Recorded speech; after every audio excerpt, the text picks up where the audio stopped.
neuroscientists Andrew Newberg and Eugene Dakili say something fascinating in their book entitled Why God Won't Go Away: Brain Science and the Biology of Belief. One of their many experiments involved injecting radioactive material into people practiced in prayer and meditation.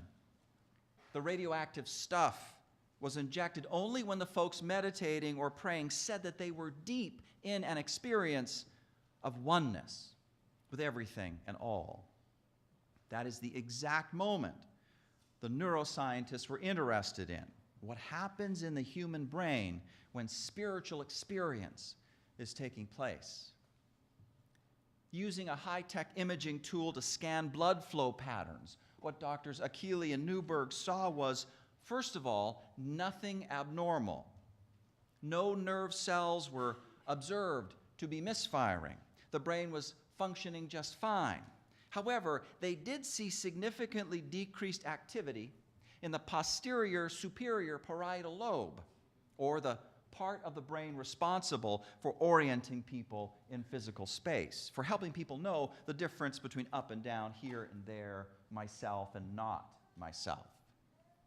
It turns out that the posterior superior parietal lobe has another responsibility, orienting people in cosmic space.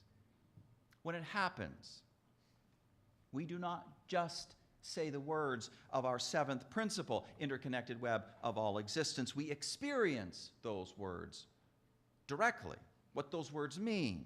And what comes over us is bliss. What comes over us is love and gratitude and humility and a sense of compassion. The sense of being a separate self is dissolved. All people truly are brothers and sisters. Justice is just what we do, like breathing. The entire universe really does feel like home. Even more intriguing is the conclusion doctors Newberg and Dakili draw from their research. They conclude that spirituality is not some kind of add-on to human living. We, they say, are hardwired for it. If evolution has put the neurological mechanisms enabling the experience of self-transcendence in our brains, there is a neurobiological need for it, they say. And their research is complemented by a discovery from a different scientific quarter, the work of psychologist Abraham Maslow.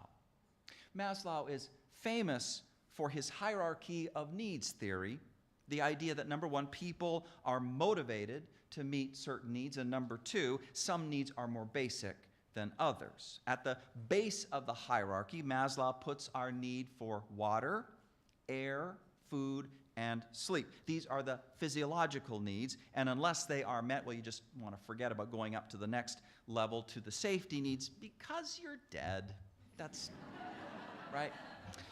Assuming you get your physiological needs met, well, then you do go up to the next level, the safety needs. And when those are met, you go up to the third level of the hierarchy, to social needs for affection and love and a sense of belonging and being a part of a community like this one, for acceptance, companionship. And then get those needs met. Next, you seek to meet your self-esteem needs, your needs for personal worth and social recognition and accomplishment. Meet those needs, and then finally you're at the top of the hierarchy. You focus on self-actualization needs, needs that have to do with fulfilling your integrity and your authenticity in life, your personal potentials, your self-awareness, your creativity. That's the hierarchy of needs idea. 5 levels. Now, for a time, Maslow thought that this picture was complete. And at first glance, that seems right, because if you are self-actualizing and your self-esteem is high and your social needs are all fully met and you feel plenty safe and you are definitely getting enough water and air and food and sleep, then, well, what the heck are you complaining about, right? You're living a pretty good life. I mean, it seems like your life is pretty good. But then Maslow noticed something about people operating at the self-actualizing level, the top level of his hierarchy. Many of these folks were engaged in quests for what could only be called spirituality. They sought out experiences of life-altering moments of love and understanding and bliss and a sense of union with God or with the universe, or however you want to put that. They wanted to experience states of consciousness that transcended ordinary, everyday human states. People would even compromise their lower needs lower on the hierarchy, in order to meet this highest need. They would leave safe jobs. They would leave satisfying marriages. They would give up comfort and security for the quest. They would even lay down their lives to go on the quest. Maslow responded by adding yet another level to his hierarchy of needs. Level 6, the self-transcendence level. That's what's at the top of the top. And we've now come full circle. The neuroscientists Andrew Newberg and Eugene Dachille discovered that evolution has put neurological mechanisms enabling the experience of self-transcendence in our brains. We have a neurobiological need for spirituality. And then there's Abraham Maslow, observing people functioning at the self-actualization level, who presumably have everything they need for a full human life, but they are not content. They are restless. They want something more. They are missing something. They go in search. They go on the quest of spirituality. They go. They know they are poor, and they are handed a ruby size of a fist, which a wise man gives them, and he does not so much as blink when he hands that thing over to them. And now they come back to the wise man and they say, I don't want this. I want what you know that made it so easy to give away. And do you know what the wise man says in reply? Well, he tells a story, of course. They always do, right? He says,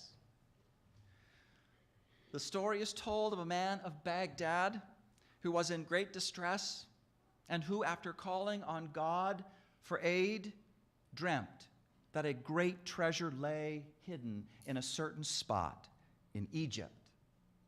And he accordingly journeyed to Egypt and there fell into the hands of the police, who arrested him and beat him upon suspicion of being a thief.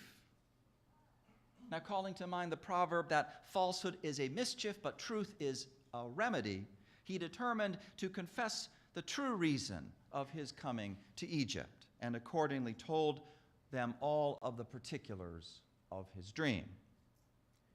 Now, on hearing about this dream, they believed him. And one of the police said, "You must be a fool to journey all this distance merely on the faith of a dream?